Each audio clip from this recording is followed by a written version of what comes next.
Hi hello வணக்கம், this is Pravi. And இன்றைக்கி என்ன பார்க்கலாம் அப்படின்னா, மார்ஸ் பற்றின சில ஃபேக்ட்ஸ்லாம் பார்க்கலாம். மார்ஸ் இந்த பிளானட் எப்போவுமே நமக்கு வந்து ஒரு ஸ்பெஷலான பிளானட் தான். அதுவும் இப்போ ரீசெண்ட் டேஸில் ரொம்ப ஸ்பெஷலாகவே இருக்குது. இந்த பிளானட் சூரியன்லேருந்து எவ்வளோ தூரம் தள்ளி இருக்குன்னா 228 மில்லியன் கிலோமீட்டர்ஸ் தள்ளி இருக்குது. அண்ட் இதை வந்து 1.5 அஸ்ட்ரானாமிக்கல் யூனிட்ஸ் அப்படின்னு சொல்லுவாங்க. 1.5 அஸ்ட்ரானாமிக்கல் யூனிட்ஸ் அப்படின்னு நீங்கள் நினைக்கலாம். பட் சூரியனோட ஒளி இந்த மார்ஸை வந்து அடையிறதுக்கே 13 நிமிஷம் எடுத்துக்குது. மார்ஸை வந்து எர்த்தோட ட்வின் பிரதர் அப்படின்ற மாதிரி தான் சொல்லுவாங்க.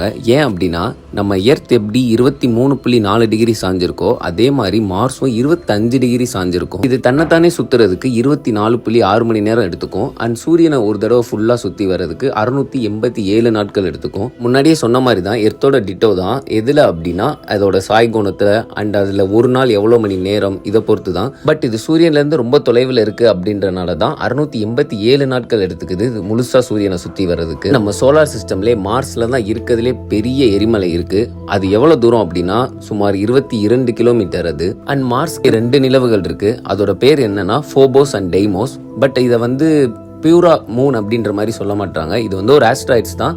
மார்ஸை கடந்து போகும்போது அதோட கிராவிட்டியில இது பிடிச்சி வச்சிருக்குன்ற மாதிரி சொல்லுவாங்க. பூமியில் எப்படி காலங்கள் மாறுதோ, சம்மர் வின்டர், இதே மாதிரி தான் மார்ஸ்க்கும் இருக்கும்னு சொல்றாங்க. ரொம்ப பெரிய டிஃபரன்ஸ் எதுவுமே இருக்காது. நமக்கு எப்படி வளிமண்டலம் அட்மாஸ்பியர் இருக்கோ அதே மாதிரி மார்ஸ்லயும் பல கோடி ஆண்டுக்கு முன்னாடி அட்மாஸ்பியர் அதாவது வளிமண்டலம் இருந்திருக்கலாம்ன்ற மாதிரி கணிக்கப்பட்டிருக்கு. ரொம்ப இன்ட்ரெஸ்டிங்கான ஃபேக்ட் என்ன அப்படின்னா, மார்ஸ்லயும் ஒரு காலத்துல நீர் இருந்திருக்கலாம். அந்த நீர் வடிவத்தில் இருந்திருக்கலாம்.